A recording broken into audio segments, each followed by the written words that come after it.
ചില സ്ഥലങ്ങൾ അങ്ങനെയാണ്. ഒരു തവണ പോയി കഴിഞ്ഞാൽ നമുക്ക് പിന്നെയും പിന്നെയും പോകാൻ തോന്നും. വെൽക്കം ബാക്ക് ടു ചൂനസ് വേൾഡ്. പ്രകൃതി രമണീയമായ ഈ ഗ്രാമീണ ഭംഗിയൊക്കെ ആസ്വദിച്ച് നമ്മളിപ്പോൾ പോകുന്നത് ആലപ്പിയിലെ ചമ്പക്കുളം എന്ന പ്ലേസിലുള്ള ഒരു റിസോർട്ടിലോട്ടാണ് കേട്ടോ.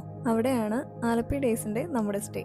ഡെസ്റ്റിനേഷൻ മാത്രമല്ല, റിസോർട്ടിലോട്ട് പോകുന്ന എല്ലാ വഴികളും അത്രയും ബ്യൂട്ടിഫുൾ ആയിരുന്നു. Triveni Camelot resort and spa, the back water paradise. ഇവിടെയാണ് നമ്മൾ ഇനി സ്റ്റേ ചെയ്യാൻ പോകുന്നത്. It's a beautifully maintain property with amazing lake views. ഈ റിസോർട്ടിന്റെ ഒരു സൈഡ് ഉണ്ടല്ലോ, opens to the beautiful lake. Actually ഇത് പമ്പ റിവറിന്റെ ഒരു പോർഷനും കൂടെയാണ് കേട്ടോ. ഞാൻ കാണിച്ചു തരാവേ.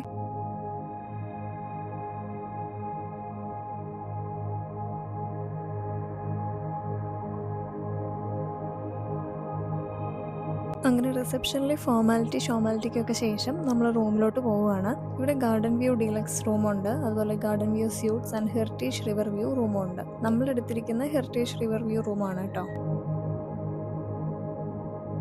നമ്മുടെ റൂമിൽ നിന്ന് നേരെ കാണുന്ന വ്യൂ ഇതാണ് കേട്ടോ. നിങ്ങൾ തന്നെ നോക്കിക്കേ, ഈ അടിപൊളി കാറ്റും തണലും ഈ ഒഴുകുന്ന വെള്ളത്തിന്റെ ശബ്ദമൊക്കെ ഉണ്ടല്ലോ. ഇവിടുന്ന് എങ്ങോട്ടെങ്കിലും ആർക്കെങ്കിലും പോകാൻ തോന്നും. എനിക്കും തോന്നുന്നുണ്ടായിരുന്നില്ല.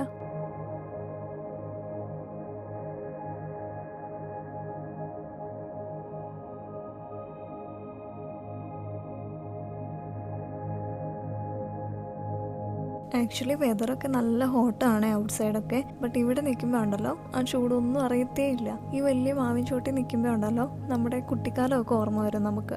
ഡെയിലി ഈ സിറ്റി ലൈഫിൽ റഷായിട്ട് ജീവിക്കുന്ന നമ്മളെപ്പോലുള്ള ആളുകൾ ഇങ്ങനെ ഇടയ്ക്കൊക്കെ ഒരു സ്റ്റേക്കേഷന് വരുമ്പോഴാണ് ചില കാര്യങ്ങൾ നമ്മൾ മനസ്സിലാക്കുന്നത്. നമ്മുടെ മൈൻഡിനും ബോഡിക്കും ഒക്കെ ഇത്ര കാമായിട്ട് ഫീൽ ചെയ്യാൻ പറ്റുമെന്ന്. ഈ മോർണിംഗ് മുതൽ നൈറ്റ് വരെ ഓട്ടവും ചാട്ടവും സ്ട്രെസ്സും ഡെഡ് ലൈനും നോട്ടിഫിക്കേഷൻസും ഒക്കെ ആയിട്ട് പോകുന്ന ലൈഫിൽ നമ്മളെ തന്നെ അങ്ങ് മറക്കും.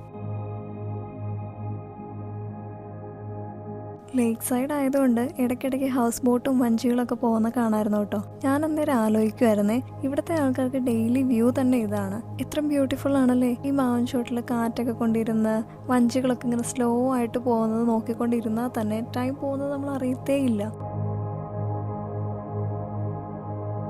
നമ്മുടെ ഡെയിലി ലൈഫിലെ ആ റഷ് ഫീലിംഗ് ഒന്നും ഇവിടെ ഇല്ല. നമ്മുടെ മനസ്സും തലയൊക്കെ ഒന്ന് കാമായതുപോലെ തോന്നും. ഇങ്ങനെ ഇടയ്ക്കിടയ്ക്കൊക്കെ ഒന്ന് വന്ന് പീസ്ഫുള്ളായിട്ട് ഇരിക്കുമ്പോഴാണ് നമ്മുടെ ബ്രെയിനൊക്കെ ഒന്ന് സ്ലോ ആവുന്നത് കേട്ടോ. സംടൈംസ് നമ്മുടെ മൈൻഡും ബോഡിയൊക്കെ ഇടയ്ക്കൊരു ബ്രേക്കൊക്കെ ഇങ്ങനെ ഇൻഡയറക്റ്റ്ലി ചോദിക്കുന്നുണ്ടാവും.